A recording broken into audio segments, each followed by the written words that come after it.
राधे राधे, हर हर महादेव। पाप मोचनी एकादशी कब है? शुभ तिथि, शुभ मुहूर्त एवं पारण का समय, कथा आइए जानते हैं। पाप मोचनी एकादशी के दिन भगवान विष्णु का विधिवत पूजा करने से शुभ फलों की प्राप्ति होती है और सुख समृद्धि बनी रहती है। तो ऐसे में आइए जानते हैं एकादशी का सही तारीख, शुभ मुहूर्त और अन्य जानकारी, कथा भी जानेंगे। उससे पहले अगर आपको वीडियो अच्छा लगे तो चैनल को सब्सक्राइब, वीडियो को लाइक जरूर करिएगा।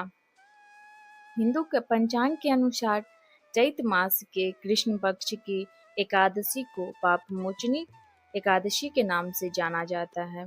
पाप मोचनी यानी पापों से छुटकारा दिलाने वाली एकादशी। इस दिन श्री हरि विष्णु की विधिवत पूजा करने के साथ व्रत रखने का विधान भी है।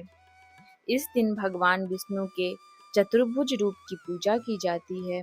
पाप मोचनी एकादशी के दिन व्रत रखने के साथ जप, तप और दान करने से आत्मिक शांति मिलती है, साथ ही अंतःकरण को शुद्ध करता है। इसके साथ ही सुख समृद्धि खुशहाली मिलती है।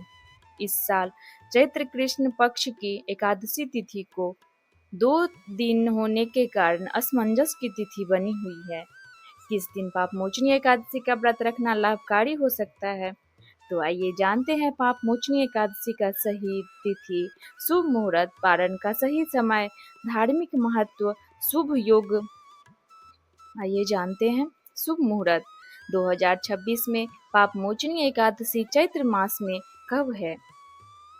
पंचांग के अनुसार चैत्र मास के कृष्ण पक्ष की एकादशी तिथि 14 मार्च को सुबह 8:10 पर आरंभ हो रही है, जो 15 मार्च को सुबह 9:16 पर समाप्त हो रही है। ऐसे में पाप मोचनी एकादशी 2026 का व्रत 15 मार्च 2026 यानी रविवार को रखा जाएगा। इसके साथ ही व्रत का पारण का समय जानते हैं। व्रत का पारण 16 मार्च 2026 को किया जाएगा। सुबह 6:30 से सुबह 8:54 के बीच रखना शुभ होगा। तो आइए जानते हैं पाप मोचनी एकादशी का कथा सुनने से फलों की प्राप्ति होती है, व्रत करने से फल मिलता है। कथा अवश्य ही सुनना चाहिए। तो आइए हम सब कथा सुनते हैं। श्रीमन नारायण, ओम नमो भगवते वासुदेवाय नमः। तो आइए कथा शुरू करते हैं। चैत्र मास की कृष्ण पक्ष की एकादशी पाप मोचनी एकादशी के रूप में मनाई जाती है। इस दिन भगवान विष्णु का पूजन किया जाता है। तो आइए कथा सुनते हैं। प्राचीन समय में चित्ररथ नाम का एक रमणीक वन था। इस वन में देवराज इंद्र गंधर्व कन्याओं तथा देवताओं सहित स्वच्छंद विहार करते थे। मेधावी नामक ऋषि भी वहां पर तपस्या कर रहे थे। ऋषि शिव उपासक तथा अप्सराएं शिव द्रोहिणी, अंगद, दासी, अनुचारी थी। एक बार कामदेव ने मुनि का तप भंग करने के लिए उनके पास मंजू घोषा नामक अप्सरा को भेजा। युवा अवस्था वाले मुनि अप्सरा के हाव भाव, नृत्य, गीत तथा कटाक्षाओं पर काम मोहित हो गए। रति क्रीड़ा करते हुए 57 वर्ष व्यतीत हो गए। एक दिन मंजू घोषा ने देवलोक जाने की आज्ञा मांगी। आज्ञा मांगने पर मुनि के कानों पर चींटी सी दौड़ी। उन्हें आत्मज्ञान हुआ कि मुझे रसातल में पहुंचाने का एकमात्र कारण अप्सराएं मंजू घोषा ही है। उन्होंने मंजू घोषा को पिचासनी होने का श्राप दे दिया। श्राप सुनकर मंजू घोषा ने कांपते हुए मुक्ति का उपाय पूछा। तब मुनि ने पापमोचनी एकादशी का व्रत रखने को कहा। वह मुक्ति का उपाय बताकर पिता च्यवसन के आश्रम में चले गए।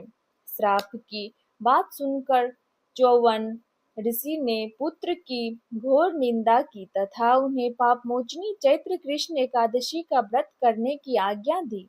व्रत के प्रभाव से मंजू घोषा अप्सरा पिचासनी देह से मुक्त होकर देवलोक चली गई। उसी समय से संसार में पापमोचनी एकादशी की आरंभ हुई। पापमोचनी एकादशी का महत्व जानते हैं। हमारे हिंदू धर्म में पापमोचनी एकादशी का एक विशेष महत्व है। इस दिन भगवान श्री हरि विष्णु का पूजा करने से तथा व्रत कर रखने से अनजाने में किए गए पापों से मुक्ति मिल सकती है।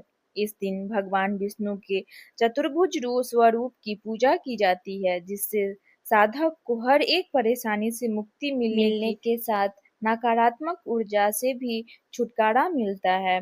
उनके अंदर सकारात्मक ऊर्जा की प्रवाह बाश होती है। इसके अलावा इस व्रत का पालन करने से 1000 गायों के दान के समान पुण्य की प्राप्ति होती है। इस दिन दान करने से अक्षय पुण्य की प्राप्ति होती है। राधे राधे। ओम नमो भगवते वासुदेवाय नमः। हर हर महादेव। अगर आपको वीडियो अच्छा लगे तो चैनल को सब्सक्राइब, वीडियो को लाइक एवं कमेंट करिएगा और शेयर करना ना भूलें। राधे राधे।